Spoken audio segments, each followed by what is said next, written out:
I'd like to talk about nuclear revitalization for a few minutes. And I want to make two overarching points. First, no sane person wants a nuclear war. No sane person wants a nuclear war. But, number two, peace through weakness never works. Never. When the United States built much of its nuclear stockpile, the Cold War was raging, and the Soviet Union was our only major adversary with a sophisticated nuclear stockpile. We remember those days. Our nuclear power deterred Soviet aggression and ensured that the Cold War never escalated. But today, fast forward, we no longer face just one threat. Russia still maintains the world's largest nuclear arsenal, but China's nuclear stockpile is growing rapidly. North Korea, as we know, continues to threaten our allies with its collection of nuclear weapons. And thanks to the disastrous nuclear deal with Iran, Iran is marching ever closer to developing a nuclear weapon of its own. So, here's where the United States finds itself today. The United States must now counter nuclear superpowers in both China and Russia, while also deterring the itchy trigger fingers of unstable dictators like Kim Jong-un and the Ayatollah in Iran.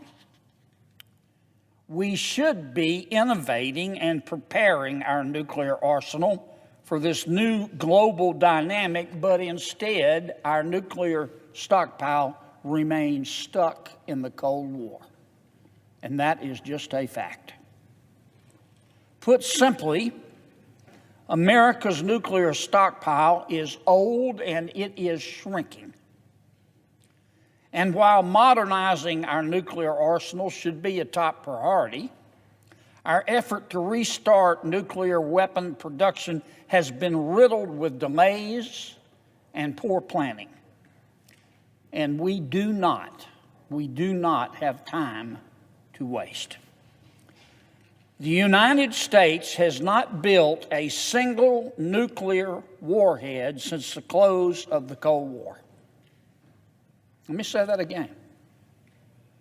The United States has not built a single nuclear warhead since the close of the World War. Instead, we have focused on what we call life extension programs to keep our old weapons operational by refurbishing them. Those that aren't refurbished are destroyed. From 1994 until 2020, the United States dismantled 11,683 total nuclear warheads. And this total does not include the 2,000 other warheads that have been retired while awaiting their own demolition as well. Most of our nuclear warheads are decades old. The facilities where we built and store these are even older. As recently as 2019, the computer system controlling our nuclear weapons ran on floppy disks.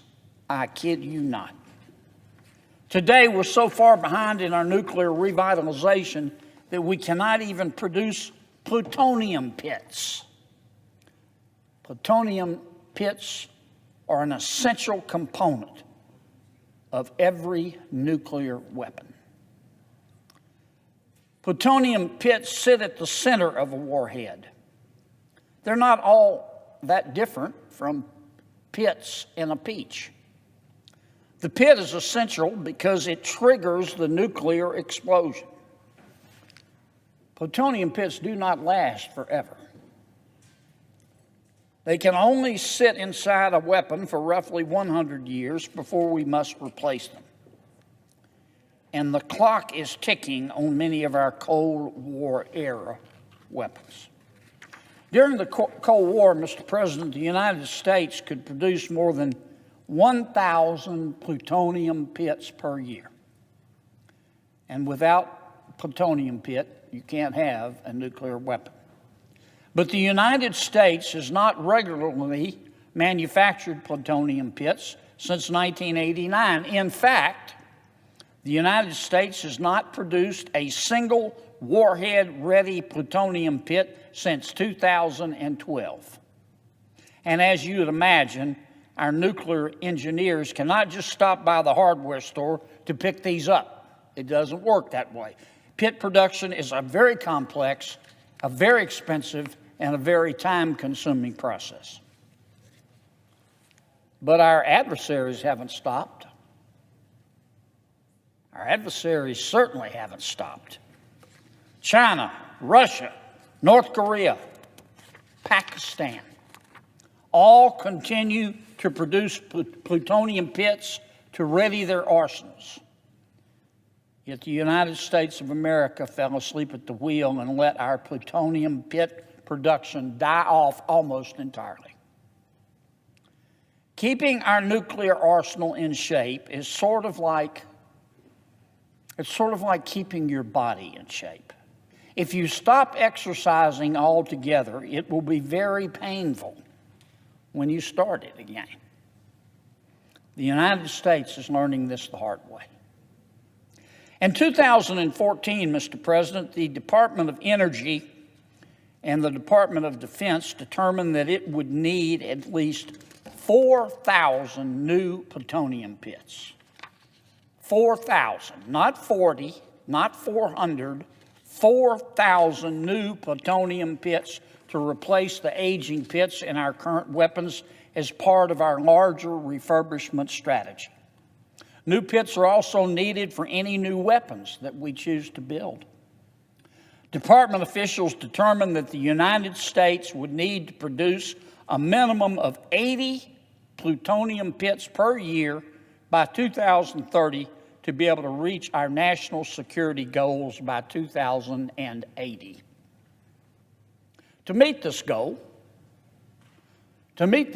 Congress passed a bill. And in that bill, we instructed the National Nuclear Security Administration, we call it the NNSA, to resume plutonium pit production in 2 separate facilities in 2015. Congress tasked the Los Alamos National Laboratory in New Mexico with a goal of 30 pits per year, and we tasked the Savannah River site in North Carolina with the remaining 50 to achieve the 80 plutonium pits per year capacity. But that hadn't happened. I meant it when I said we fell asleep. That hasn't happened. Pit production has been postponed and postponed and postponed. Most recently, NNSA Administrator Jill Ruby estimated that the United States will hit its production goal sometime in 2036, 6 years later than projected. The delays are so significant that in 2021, the commander of the U.S. Strategic Command testified before Congress that no amount of funding, no amount of money, would have been enough to get the NNSA to its production capacity goal by 2030. That's what happens when you fall asleep. That's what happens when you stop exercising. These new pits are not just nice to have. They are essential for developing new weapons to deter aggression from hostile nations. Consider, Mr. President, what our military calls the W-87-1 modification program. Under this program, the United States is developing or trying to develop a new warhead that would ride atop the next generation of ICBMs. And an ICBM, of course, is an intercontinental ballistic missile. But these new weapons cannot run on old plutonium pits. They require a new design. The delayed pit production means that these warheads and our ability to deter China's growing arsenal is delayed as well. Now, I understand that plutonium pit production is not simple. And like many other workplaces in our wonderful country, supply chain issues and a shortage of qualified workers created unexpected problems for our capacity goals. I get that. But there is a difference, Mr. President. There is a stark difference between encountering unexpected challenges and simply failing to prepare. And investigations show the NNSA has not taken its preparation seriously enough. The Government Accountability Office, one of our watchdogs, determined that the NNSA lacked both a comprehensive schedule and a cost estimate for its plutonium projects. Importantly, the NNSA also lacked an integrated master schedule that can be used to coordinate everything from production to staffing. Administration officials, Mr. President, recently announced better, more concrete schedules and cost estimates, but that cannot make up for the valuable time that we've already wasted. It can't. And concerningly, the NSSA remains on the Government Accountability Office's list of organizations that are at high risk for, quote, fraud, waste, abuse, and mismanagement because of its practices. It gives me no joy to point these things out. Modernizing our nuclear stockpile is essential for maintaining our national security and affirming our position as a global leader. Our weapons don't only protect Americans. We know that. They protect our allies. As part of our extended deterrence strategy, we've agreed to help defend our allies who don't have nuclear weapons of their own, in large part to deter them from getting nuclear weapons. But our allies aren't stupid. They see our antiquated stockpile, and they wonder if we can follow through on our promise to protect them if they themselves do not acquire nuclear weapons. Take our friends in South Korea.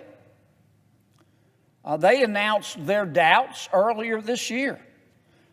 South Korea has considered developing its own weapons because its leaders do not know if America's arsenal is ready to answer the call if, God forbid, South Korea ever faces an imminent nuclear threat. Now, our friends in South Korea, and they are dear friends, they're not going to say that in stark terms. But we know from our diplomatic relations that's how they feel.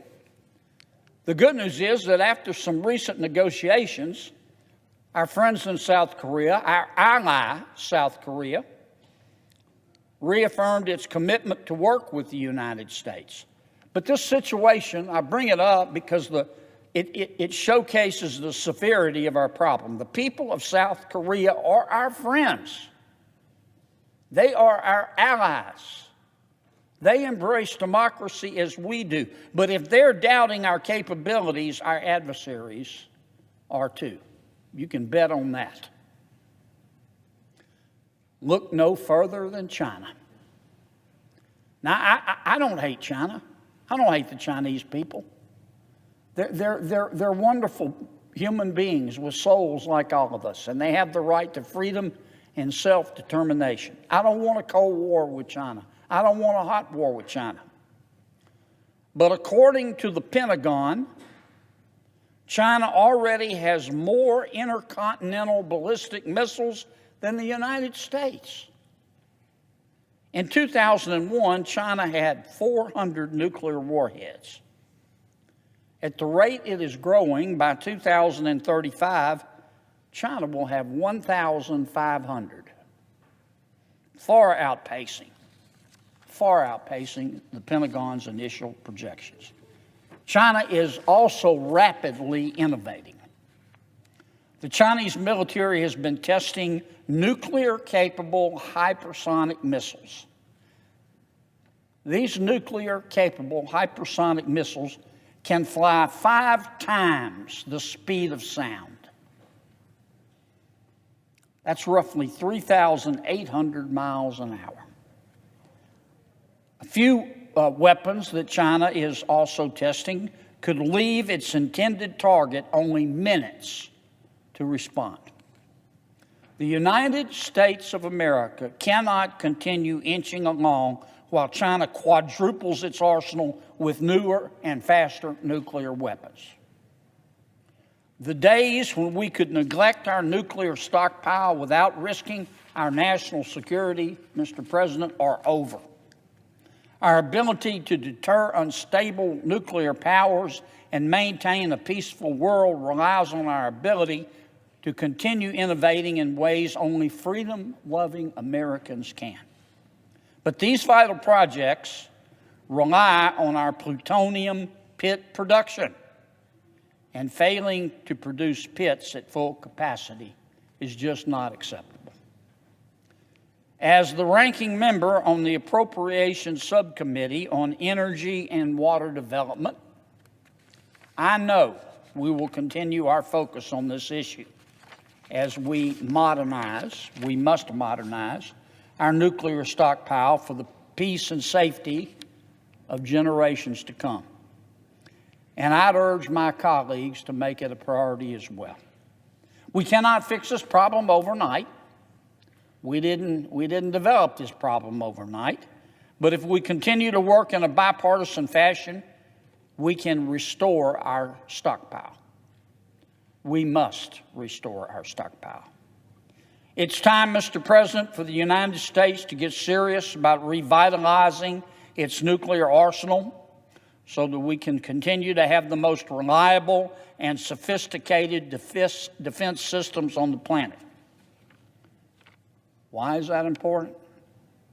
Let me end as I began.